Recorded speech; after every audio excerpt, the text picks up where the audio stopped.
कुठलेही सणवार आले म्हणजे आपण तयारीला लागतो. तर आज मी सकाळपासून तयारीला लागली. खरं तर माहिती आहे का, कालपासूनच मी विचार करत होती सकाळी उठल्यानंतर फर्स्ट टाईम आपण कोणतं काम करायचं बरं. कारण काय आहे की मोठी एकादशी आहे आणि आपल्याला विष्णू भगवानांची पूजा तर करायचीच आहे, त्याचबरोबर अंगणामध्ये सुद्धा रांगोळी काढणे सर्व काही करायचं आहे. तर म्हणून मी विचार करत होती की लवकरच आपण सर्व काही आवरलं पाहिजे. त्याच्यानंतर दुपारून खरेदीला पण जायचं आहे आणि मी काय काय आणलेलं आहे असं बरंचसं काही आज आपण बघणार आहोत. मेन म्हणजे विष्णू भगवान यांची पूजा मी कशाप्रकारे केली बरं, तुम्हाला तर बघायला आवडेलच. तर नमस्कार, आपल्या चॅनलमध्ये सगळ्यांचे मनापासून खूप खूप स्वागत आहे. रामकृष्ण हरी माऊली. तर तुम्ही बघितलं असेल झाडांना फुलं किती छान आलेली आहेत ना. तर त्याचप्रमाणे अंगणामध्ये सुद्धा मी रांगोळी काढली, ती म्हणजे फुलांचीच. तर फुलं का बरं, तर मी जास्त करून अंगणात फुलंच काढते. कारण मेन एंट्री आपली जी अशी फुलांनी बहरलेली दिसावी. अंगणापासून सुरुवात केली तर आपल्या घरामध्ये प्रवेश करतो तर अगदी मनाला प्रसन्न वाटतं. अंगणातील फुलं, आपल्या दारातील फुलं म्हणा किंवा रांगोळीतील फुलं ही मनाला प्रसन्न करणारी असते. तर अशा प्रकारे मी आज सकाळी सकाळीच अंगणापासून सुरुवात केली, झाडझूड वगैरे झाली आणि रांगोळी काढली. तर चक्क मी रांगोळी काढली तर बरीच जास्त प्रमाणातच काढली. अंगणामध्ये बऱ्याच दिवसांपासून एक झाड आहे तुळशीचं, म्हणजे 2 आहेत मोठे. तर तिथे थोडी साफसफाई मी आदल्या दिवशी केली होती. तर ह्या झाडालासुद्धा आज भरपूर फुलं आली, ती तोडली मी काही सुरुवातीला.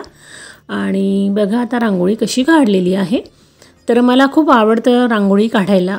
तर अशा प्रकारे तुळशी वृंदावनाजवळ अंगणामध्ये सर्वत्र मी रांगोळी काढली. आणि हे 2 रोपटी जी उगलेली आहेत ना, खूप मोठी झाली. त्यांच्याजवळ मी अष्टकमलादलसारखी रांगोळी काढली आणि झाडांची पूजा केली. तर आज मी बऱ्याच वर्षांनी म्हणजे याची पूजा केली झाडांची इथल्या. कारण आता खूप मोठी झालेली आहे आणि खूप मनाला छान वाटत होतं. अंगणामध्ये रांगोळी काढणे, तुळशीची पूजा करणे हे मला खूप आवडतं. आपली जी रांगोळी आहे ती मनाला प्रसन्न करणारी असते. आणि आज तर एकादशी आहे म्हणून अशा प्रकारे मी तुळशी वृंदावनसुद्धा थोडं सजवलं. खरं तर मला कलर करायचं होतं, पण सध्या पावसाळा सुरू झालेला आहे आणि लवकर कलर सुकत नाही. म्हणून म्हटलं असो आता बरेच सण येणारच आहे, तर आपण नंतर कधीतरी करूया ही गोष्ट. तर आज सकाळीच म्हटलं चला आपण अशा प्रकारे तुळशी वृंदावनसुद्धा सजवूया. त्याच्यानंतर मी काही फुलं तोडण्यासाठी टेरेसवर आली. तर अगदी खिडकीजवळच मी जास्वंदाचं झाड ठेवलेलं आहे म्हणून ते मला इझिली तोडता आलं. आता बघा तयारीमध्ये मी काय काय घेतलेलं आहे. तर वस्त्र घेतलेली आहेत, काही टोपं, गळ्यातील माळा. आज सगळं बदलायचं आहे बरं. तर काही दिवसांपूर्वी मी पांढऱ्या कलरचं वस्त्र टाकलं होतं, पण आज म्हटलं सगळं लाल कलरचं टाकूया. आणि तुम्ही तयारी तर बघितलीच असेल की बघा आता प्रत्येक तयारीमध्ये आपण किती छान प्रकारे सगळं सजवतो. तर देवांचं स्नान करण्याच्या उठण्यांपासून साहित्यांपासून त्यांना फुलं अर्पण करणारी ती फुलं आणि वस्त्र हे सर्व काही मी कशा प्रकारे ठेवलेलं आहे. तर मलासुद्धा खूप भारी वाटत होतं सगळं बघून की प्रत्येक वस्तूंना किती महत्त्व असतं. की नुसतं असं नाही की फुलं घेतली आणि अर्पण केली. तर किती प्रकारची फुलं, ही सगळी मी बरीचशी माझ्या घरचीच फुलं आहेत. झाडाला लागलेली ॲलेव्हेंडाची फुलं अशी सजावटीसाठी आपण वापरू शकतो. तर हे पिवळ्या कलरमध्ये आहे आणि एक जे आहे ते ब्ल्यू कलरचं पण त्याचाच प्रकार आहे. तर पिवळ्या कलरमध्ये सुद्धा 2 प्रकारची झाडं येतात. तर बघू शकता या ठिकाणी मी दिवे लावलेले आहेत आणि छोटीशी गाय आहे तीसुद्धा ठेवलेली आहे. आणि आपली ज्ञानेश्वर माऊली, तर ज्ञानेश्वर माऊलीची मूर्तीसुद्धा आहे माझ्याकडे. तर आज म्हटलं सगळं विधीनुसारच होऊ देऊया म्हणून मी अशा प्रकारे सुरुवातीला पूजेची मांडणी केली. देव अगदी स्वच्छ धुवून झालेली आहे, पण वस्त्र वगैरे सर्व काही बाकी आहे त्यांना घालायची. कारण सगळं हे दाखवणं म्हणजे खूप वेगळी गोष्ट असते. आपल्याला ही मांडणी करण्यासाठी सुद्धा वेळ हवा असतो. तर तुम्ही विचार करू शकता का आजचा दिवस किती छान आहे वारकरी लोकांसाठी. आणि आपण सगळं नीटनेटकं मांडणं, त्याला वेळ देणं आणि घरातील बाकीची कामं करणं हे खूप अवघड असतं. तर चला आता पूजा बघूया मी कशा प्रकारे केलेली आहे. तर आपली विठ्ठल रुक्मिणी जी आहे आपल्या देवघरामध्ये असतेच प्रत्येकाच्या. तर माझ्याकडे थोडी मोठीच आहे आणि मीही काही वर्षांपूर्वी घेतलेली आहे. तर आज म्हटलं चला त्यांचं आपण स्नान करूया. तर माझ्याकडे जे तुळशीची बारीक केलेली पावडर आहे त्याचा मी जास्त वापर करते. आणि स्वतः जी हळद लावलेली आहे माझ्या गार्डनमध्ये त्याचीसुद्धा हळद पावडर तयार करून ठेवलेली आहे आणि तीसुद्धा वापरते. तर बघा आपल्या घरातील वातावरणसुद्धा असंच राहावं म्हणून आपण ह्या सर्व काही गोष्टी केल्या पाहिजे. तर हळद का जास्त प्रमाणात वापरावी, कारण विष्णू भगवान यांना हळद ही प्रिय आहे आणि प्रिय असलेल्या वस्तू जर आपण त्यांना अर्पण केल्या तर आपली पूजा ही लागू पडते.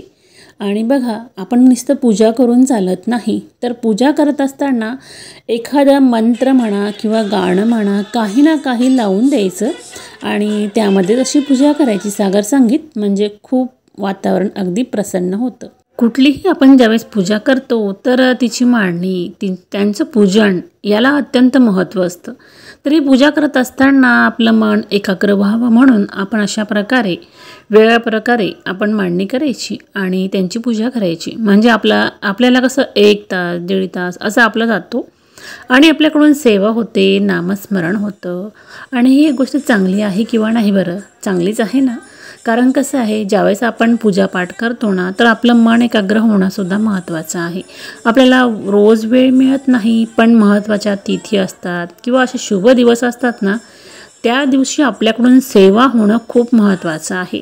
नुसती देवपूजा करून फुलं अर्पण करून झाली आपली पूजा असं न करता आपण तिची जर अशा प्रकारे सागर संगीत पूजा केली तर आपल्या मनालासुद्धा समाधान वाटतं की नाही, की अरे हां आपण आज खूप छान पूजा केली बरं का, आणि मांडणीसुद्धा अगदी सुरेख केलेली आहे. तर यामागचा उद्देश हाच आहे की आपण आता आपले जे सणवार आहेत, ह्या चातुर्मासामध्ये येणारे जे सणवार आहेत ते आपल्या मुलांनासुद्धा समजावे. कारण हे सर्व काही करत असताना ते सुद्धा बघतात ना, आणि लहानपणापासून आपण जर त्यांच्या मनामध्ये ही जी गोष्ट रुजवली तर ती त्यांना पुढे जाऊन कामा येणार आहे. तर आपल्या ज्ञानेश्वर माऊली पण आहेत, तर त्यांचीसुद्धा आज मी विधीनुसार अशा प्रकारे पूजा केलेली आहे. आणि खरंच सकाळी मला वेळ मिळाला नाही हरिपाठ वाचण्याचा. तुम्हाला काय वाटते की ह्या दिवसांमध्ये मी हरिपाठ रोज वाचला असेल का? नाही. बघा मी प्रत्येकाला, कारण वेळ मिळेल असं नाही बरं, जसं आपल्याला वेळ मिळेल तसं आपण प्रयत्न करून ते वाचावी. तर मी कधी वाचली कधी नाही वाचली असं सुद्धा झालेलं आहे की मीच परिपूर्ण आहे बाबा, मीच पूर्णपणे वाचते असं पण नाही. प्रत्येकाला वेळ मिळेल असं नाही. मला जसा वेळ मिळेल तशी मी सेवा करत असते. मात्र माझी पूजा जी असते ना ती मनापासून करते आणि सर्व काही अशा प्रकारेच करते. आता बघा मी दिवे प्रज्वलित केलेले आहेत, तर ते तुळशीवर मी कलर केले होते ना त्यांच्यावरच ठेवले. बघा मी जी वस्तू पूजेसाठी म्हणजे आता आदल्या व्हिडिओमध्ये बनवली ना ती सर्व आज ठेवलेली आहे. तर कशी वाटते माझी ही पूजा तुम्हाला कमेंटमध्ये नक्की सांगा.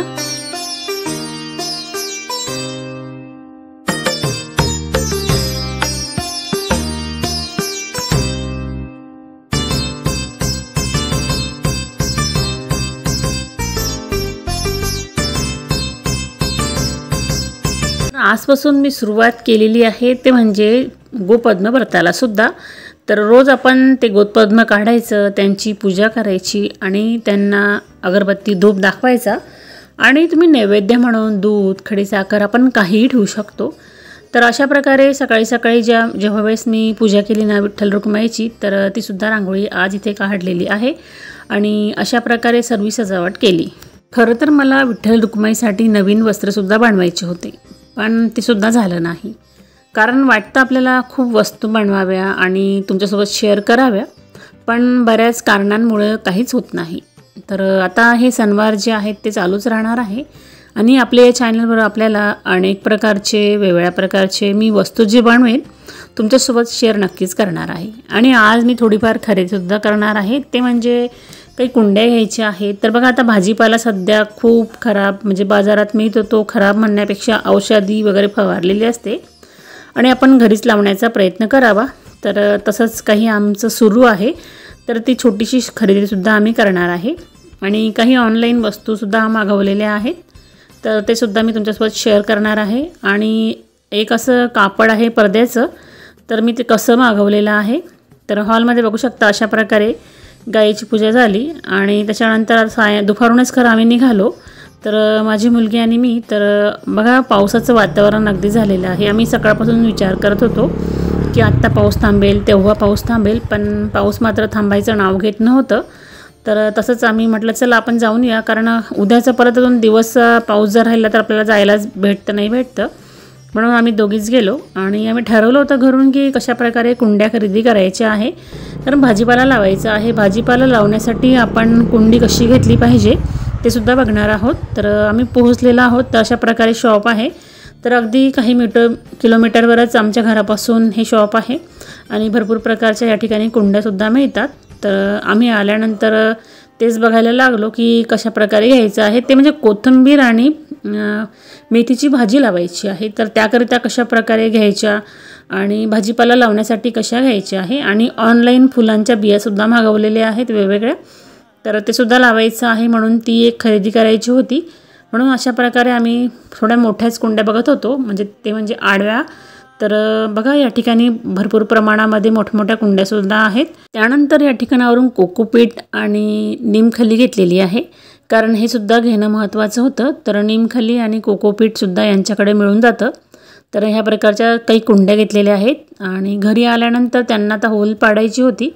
तर म्हटलं आल्याच हे सुद्धा करून घेऊया, कारण जर आपल्याला झाडं लावायची असेल तर परत ते काम वाढून जातं आणि वेळ मिळतो आपल्याला लगेच किंवा नाही. म्हणून म्हटलं चला आपण ते करून घेऊया. तर अशा प्रकारे मी ह्या जे भांडं आहे पसरट त्याला जास्त करून बघा प्रत्येक लाईनमध्ये 4-4, 5-5 असे टिपके करून घेतलेले आहेत. आणि बघा आता याच्यामध्ये मी कोथिंबीर किंवा मेथी लावेलच. तर मिक्स करत असताना मी माती निम्मी आणि निम्मी कोकोपीट अशा प्रकारे करून घेणार आहे. आणि अशा प्रकारे यांना होल पाडून झालेला आहे. आणि ह्या ज्या मोठ्या कुंड्या आहेत ना ऑलरेडी यांना होल होतीच, कारण मोठाली मी बघितली. तर फक्त एकच मला काढावं लागलं, बाकीची जी होलं आहेत ती तशीच होती. तर कुंडीच्या खालच्या दिशेने आपल्याला अशा प्रकारे होल करणं महत्त्वाचं आहे. यामार्फतच पाण्याचा निचरा होतो आणि आपलं झाडंही चांगली राहतात, म्हणजे मुळं सडत नाही. सायंकाळ झालेली होती आणि मंदिरात जायचं होतं, परंतु वातावरणामुळे मी ते कॅन्सल केलं. मुलांना म्हटलं चला आपण आरती करून घेऊया. आज खूप सुंदर पद्धतीने तालासुरामध्ये आम्ही आरती म्हटली. सायंकाळची वेळ होती आणि हरिपाठालासुद्धा यावेळेस सुरुवात केली. ज्यावेळेस हरिपाठ सुरू होतो तेव्हा खूप मनाला प्रसन्न वाटलं. त्याच्यानंतर बघा मी पडद्याचं कापड आणलेलं आहे, त्यांना लागणारी ही रिंग वगैरे आहेत आणि पट्टीसुद्धा आणलेली आहे आणि एक गिफ्ट पेपर आहे तोसुद्धा आणलेला आहे आणि मास्किंग टेप. तरी छोटीशी खरेदी केलेली आहे. तर तुमच्यासोबत मी शेअर करेलच मी हे कशासाठी मागवलेलं आहे आणि पडदेसुद्धा कसे बनवणार आहे. अगदी सोप्या पद्धतीमध्ये आपण घरच्या घरी इझिली ते बनवू शकतो. अगदी मार्केटसारखेच आपल्याला बनवता येतात. तर ही छोटीशी इथे खरेदी केली. त्याच्यानंतर हे बघू शकता बिया मागवलेल्या आहेत, ऑनलाईन आहेत या सगळ्या. तर जवळजवळ 50 प्रकारच्या बिया आहेत. काही फुलझाडांच्या आहेत आणि काही आहेत भाजीपाल्यांच्या. तर अशा वेगवेगळ्या पाकिटांमध्ये ह्या बिया आलेल्या आहेत. तर आता हेच आम्ही बघत होतो की कोणकोणती झाडं सुरुवातीला लावायची आहेत. ती आमची छाटणी सुरू होती. तर आम्ही हे रात्रीचं काम केलेलं आहे, कारण दिवसभर आम्ही हे करू शकलो नाही. तर अशा प्रकारे बाकीचं काढून घेतलं आणि बाकीच्या जे बिया आहेत त्या अशा प्रकारे ठेवून घेतल्या.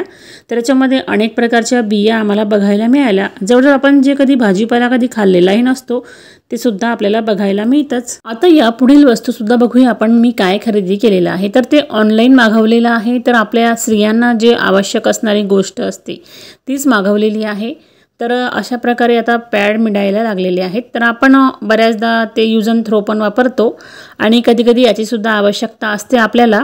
अगदी ज्यांना जास्त ब्लडिंग असेल त्यांनी अशा प्रकारे खाली ठेवायचं आणि याच्यावर पॅड लावायचा. आणि बघा याला बटनसुद्धा दिलेलं आहे. तर आपल्या इनरला मागच्या बाजूने आपण हे बटन लावू शकतो आणि अगदी ते हालतसुद्धा नाही आणि सेफ आहे. तर हे ऑनलाईन आम्ही मिशो ॲपवरून मागवलेलं आहे. तर चांगल्या क्वालिटीचं आहे. तर बघा पूर्वी चॉकलेटी कलरचे पॅड मिळायचे तर ते आपण वापरायचो. तर त्याला काही असं नसायचं, घडी करून आपण ते ठेवायचो. परंतु हे ऑनलाईन मागवलेलं अगदी छान वाटलं, कारण सिस्टमच इतकी सुंदर आहे ना. यांना बटणंसुद्धा दिलेली आहेत. तर आतमध्ये यांना स्पंज टाईपसुद्धा आहे आणि आपण काही दिवस वापरून हे टाकून देऊ शकतो. परंतु ज्यांना खूप ब्लडिंग होतं त्यांनी जर डबल याच्यात वापरलं तर ते सोयीस्कर होईल, म्हणून मी असं मागवलेलं आहे. ज्यांची शुगर अगदी जास्त आहे त्यांनासुद्धा त्रास होतो त्यावेळेससुद्धा ते वापरू शकतात. तर ही खूप छानशी गोष्ट तुमच्यासोबत शेअर करावीशी वाटली म्हणून मी इथे दाखवलेलं आहे.